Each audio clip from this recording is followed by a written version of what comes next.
Nós iremos falar sobre relatividade, mas só abordar uma questão interessante que eu não abordei na última aula nossa sobre radioatividade. Tem os 3 princípios de proteção contra a radioatividade, tá? Tem 3 formas de você se proteger da radioatividade. A menos eficaz é através de uma barreira, tá bom? Igual, por exemplo, acontece lá na salinha de raio-x, tem uma barreira de chumbo profissional que vai tirar o raio-x, tá? Mas ela não é tão eficaz, tá? Como ela deveria ser. E tem outras 2 formas de você se proteger, que é o quê? Distância e tempo. Por exemplo, vocês estão distantes de Chernobyl, que fica na Ucrânia. Então, beleza, tudo bem, a radiação não chega de forma direta até vocês, a não ser se houver algum evento climático muito forte.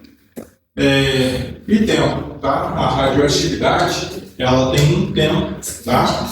Que é o tempo de decaimento do elemento químico, tá bom? Então, são essas 3 formas de proteção para você evitar, tá? O elemento radioativo. Para começar a aula, tá? Tem uma folhinha aqui bem bonitinha, tá? Que mostra alguns profissionais do mundo da ciência, tá? Aí eu vou deixar passar entre vocês, tá? E aqui tem um pouquinho da história do Brasil, tá? Falando um pouquinho da questão de astronomia. E tem uma visita que ela foi feita no Brasil no ano, tá? De 1919, tá? Onde foi feita 2 expedições, uma para o Brasil e uma para a África, para observar um evento, tá? E ele tem tudo a ver com a nossa aula de hoje, para observar um eclipse. E já que vocês vão entender o porquê disso, tá? Então vou deixar passar entre vocês. Vocês podem ir folheando, tem uns textinhos bem legais aí. Então, vamos voltar aqui para um contexto histórico, tá? Quando a gente fala da relatividade, quem foi o desenvolvedor da teoria da relatividade? Nosso grande amigo Albert Einstein, tá? 1905, relatividade restrita. 1915, relatividade geral. 1921, tá? A gente tem aí o prêmio Nobel do Einstein, que não aconteceu por conta da relatividade, mas ele aconteceu por causa do efeito fotoelétrico. Esse é um assunto que vai cair na nossa prova 4 e aí a gente vai conversar mais sobre o efeito fotoelétrico depois, tá bom? E a comprovação, tá, da relatividade geral através do eclipse, tá, que aconteceu no ano de 1919, onde o que aconteceu, tá? O que acontece, tá, quando você tem um eclipse? No caso, a gente teve um eclipse ali, onde você tem, durante o dia, o Sol iluminando, a gente tem a passagem da Lua interrompendo a luz, tá bom? E o nosso dia fica escuro, tá? E eles estavam olhando para o céu por conta de uma coisa, tá? Pensem na seguinte situação.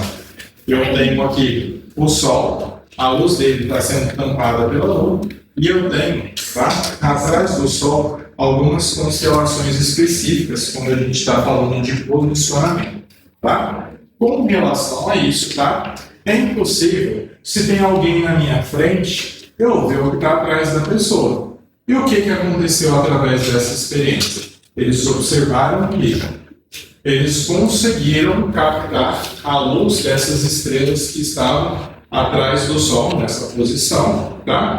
Como que isso foi possível? Se a gente sabe que a gente viu no segundo ano que a luz ela se propaga em linha reta, sempre em linha reta. Como que ela fez uma curva? Como que a gente explica isso? Isso vai de encontro com a relatividade geral, tá? Olhando aqui para o quadro, tá? A gente sabe que os princípios básicos da relatividade restrita é que as leis da física elas são iguais em todos os referenciais iniciais, tá? E que a luz, a velocidade da luz, ela é constante independente do movimento do observador, tá bom? Isso aí é uma regra bem simples e básica, essas duas regras. Só que a gente tem duas consequências que, inclusive, eu comecei a discutir na última aula. Que a gente tem a fórmula E é igual a m vezes c ao quadrado, onde eu relaciono massa e energia, tá? Como assim, professor?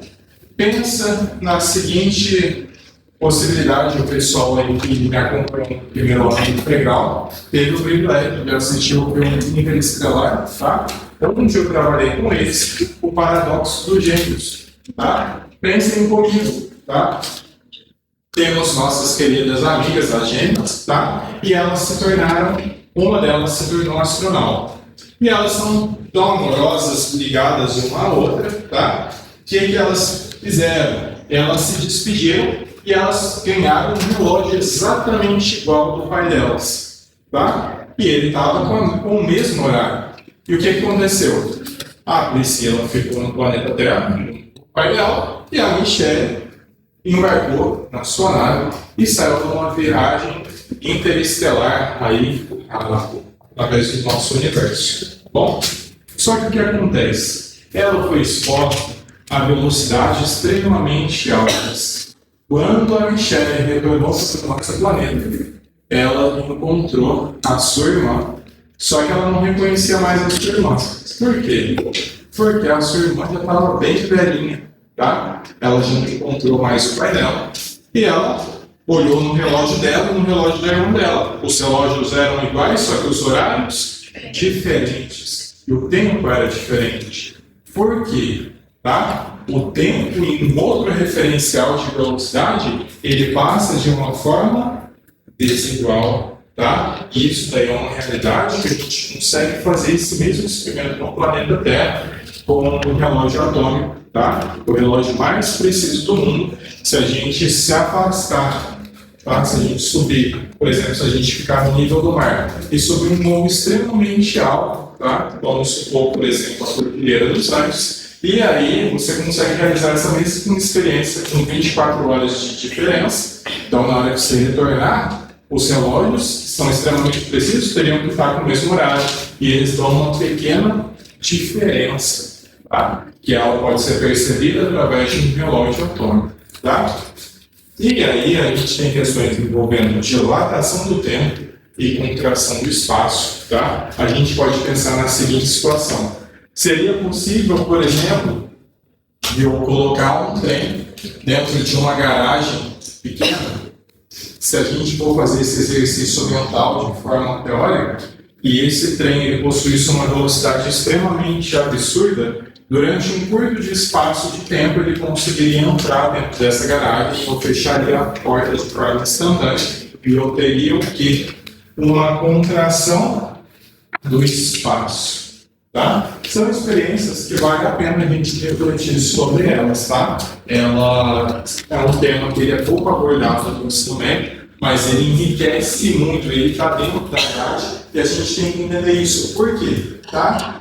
Porque a gente tem aplicações práticas. Por exemplo, os satélites, todos nós dependemos de satélite. Transmissão de rádio, transmissão de ondas de vários tipos, de televisão, internet, sinal do celular, entre inúmeros outros tipos, tá bom?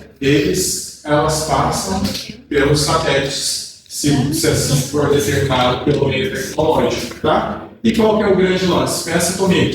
Eu tenho um GPS aqui, tá? Pensa no iFood da vida. Vai fazer uma entrega para você? O motorista não precisa saber a rota. O motorista do Uber não precisa saber a rota. O aplicativo da rota, através do GPS. Só que ele tem que ser extremamente preciso. Porque o vir à direita é vir à direita agora, não é depois. Senão você vai errar o caminho. E o que acontece? O satélite, ele está fora do planeta. Ele está em órbita. Tá? Ele está mais rápido que o nosso planeta. Se ele está mais rápido que o nosso planeta, significa o quê? Que o tempo passa mais devagar. Só que aí a gente tem um outro problema. Esse satélite está mais longe do nosso planeta. Se esse satélite está mais longe do nosso planeta, a gravidade é menor. Tá? Então o tempo passa mais rápido. Então você tem uma diferença e ela é pouca, mas você tem que fazer essa correção. Senão você tem inúmeros problemas relacionados à rede de internet. Tá bom? É,